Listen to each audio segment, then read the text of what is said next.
Advisors, don't go broke in a nursing home. We've had quite a few calls on this subject, and actually Larry always asks me, make sure you address this, because he doesn't run from it. In fact, you welcome the question. And the question is, how does Elder Advisors get paid? The client pays us. And how does this work now? Well, you have to keep in mind that if a family back in the old days went to Denise as a caseworker, and just say, for example, the family had, it was the son, and he's helping mom, she's single, and she has a house that she just listed with Remax Properties, East Jeff Hurst, because he is a superstar. So the house is off the table right now. Did you like that, Jeff? Camera 4? Yeah. Okay, but then the other problem is they have $50,000 in the bank account. Okay, so how much are they over-resourced? If mom is single and has $50,000. $48,000. She's over-resourced by $48,000. We have the ability, working with Steve Langdon and Neely Stevenson, to protect about half of those assets. So we can make a gift to the family of approximately $25,000.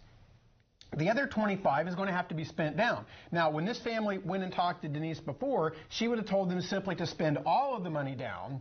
And when you get down to $2,000, we'll see if we can get you on Medicaid. At the nursing home, not just frivolously right, of course, spending. Yeah, at the nursing home, absolutely, because that's to be done correctly. Yes. You know, no silly business, paying off your credit card, gambling debts. Not allowed. Right. No. Okay.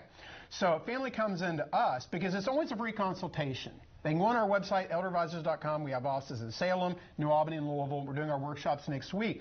But the point of that is, if a family comes in, they have $50,000, we're going to be able to protect about half of the assets. Everything is disclosed to the state. The other half is going to be spent down.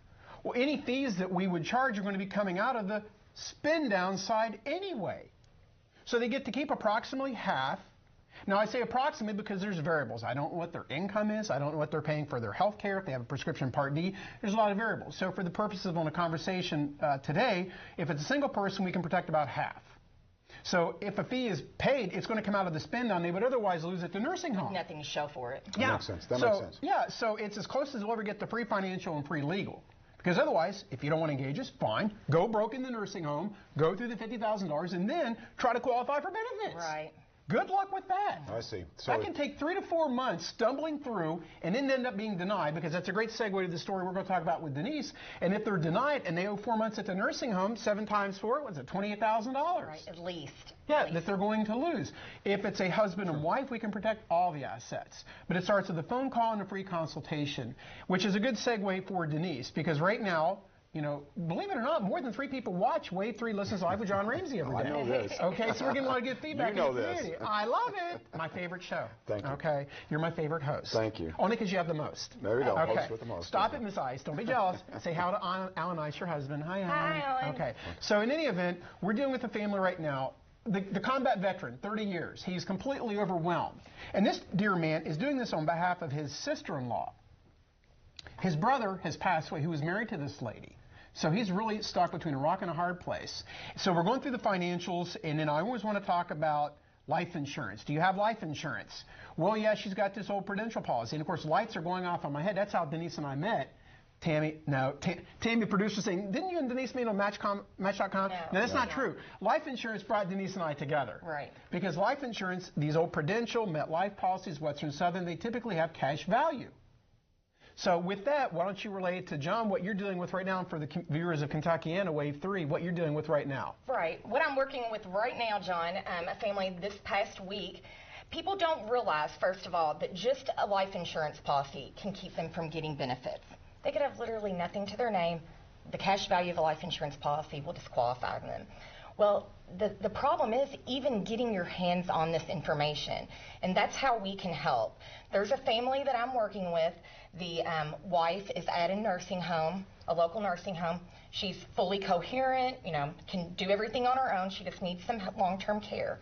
Her husband is completely bogged down trying to get all these documents, and all he knew is that my wife has a Prudential insurance policy. I probably shouldn't have said, but has an insurance policy. So the husband tried to call Prudential, said, my wife's in a nursing home. Can I get some information? Well, of course, he's not the policy owner. He's not going to be, you know, he's not going to get that information. So the next day, he asked me, would I meet him with his wife, sit in his room, and, you know, just kind of watch his wife make the phone call herself. Well, she called, and, you know, she thought she had the correct information. You know, I was listening to her talk. Well, she had a wrong address. Apparently, the address didn't match what was on file. They wouldn't give her any information on the policy. That's all we need is to know, very minimal information to be able to. We have to tell the state this information. We called back. We got it. We went through some more paperwork. Called back a couple hours later. Still, she could not get the information. They said, if you'll mail us a certified letter requesting this information, then we'll review it. It'll take 7 to 10 business days, and then we'll send you this information in a letter. Well, in the meanwhile, during this waiting game, she is already responsible for $8,000 in a nursing home for this month. If this carries on into March, then she's responsible for another $8,000, just waiting on a letter. Luckily, what happened is because I was helping her, I went back. I tried to think of some other things we could do. Went back the next day, brought my laptop, sat with her and her husband in their room, and we looked. We had to create an online profile. These are things she could never do on her own. I can't even do it. These are things her 70-something-year-old husband could not do on their own. So she gave me all the information. She watched me type it in for her. And then we finally got a little nugget of information from that online policy, from what we could see, that she was able to call back again for the 3rd time.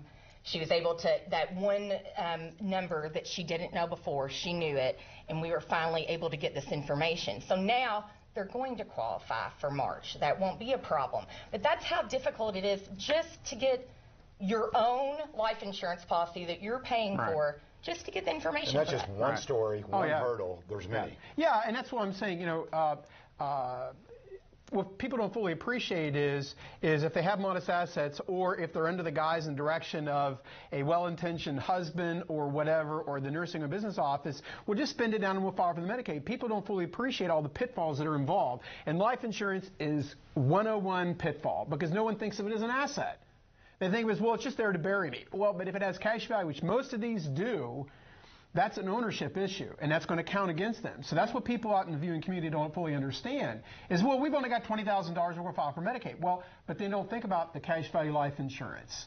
So when they spend it down, and there's business offices that will say, well, spend it all down and we'll fill out the paperwork, and then they find out a month later when they see a little mystery debit for $48 a month out of their PNC bank account. What's this $45 for? Well, that's for my Prudential life insurance. Well, now we have a problem. Right, and the amount of time that's taking to get that information. The clock's ticking. Money is coming out of your pocket while that clock is ticking. Wow. So protect those assets. Put some money in your pocket, and the amount you're going to pay elder advisors is minuscule compared to what you can Otherwise, save. you'll lose it all. Right. Let's try to grab a call real quick before we go to break. Lee joins us now. Lee, welcome into Wave 3 Listens. Hello, Lee. Lee, you have a question? Okay, I think we lost Lee. All right, we're going to go to break here. Yes, I'm here. Okay, go ahead, Lee. I have a question because my mom's in assisted living, and she's not bad enough that she needs to be in a nursing home. So how would that work? Is she in Kentucky or Indiana? Kentucky. Okay. There's a lot of, basically what we would determine there, Lee, is we would do some pre-crisis planning. There's some financial strategies that we can do now to basically get ahead of the curve, because otherwise, if her level of care increases in assisted living, unless she has a miraculous recovery and so forth and comes back home, if her level of care increases, she goes to long-term care. Then everybody's running around trying to put out the fire. If she's in assisted living, come in, meet with us, because there's so many easy pre-planning strategies we can develop now, so that if we have to deal with long-term care, we've already done a lot of homework and already protected some assets now while things are relatively quiet. There's never a bad time to start. All right, that makes perfect sense. Coming up here, I want you to tell me, we've got your go-to guy in real estate, right? He is my Kentucky go-to guy, RE/MAX Properties East, but I don't want to give it away to the viewers. They're going to have to come back and hear who the #1 real estate man in Kentuckiana, Medicaid go-to guy. Right, RE/MAX Properties East. That's all I'm going to say. That's all he's going to say. Coming up next on Wave 3. I love my wife, Lucy. Shout out. Hi, Lucy.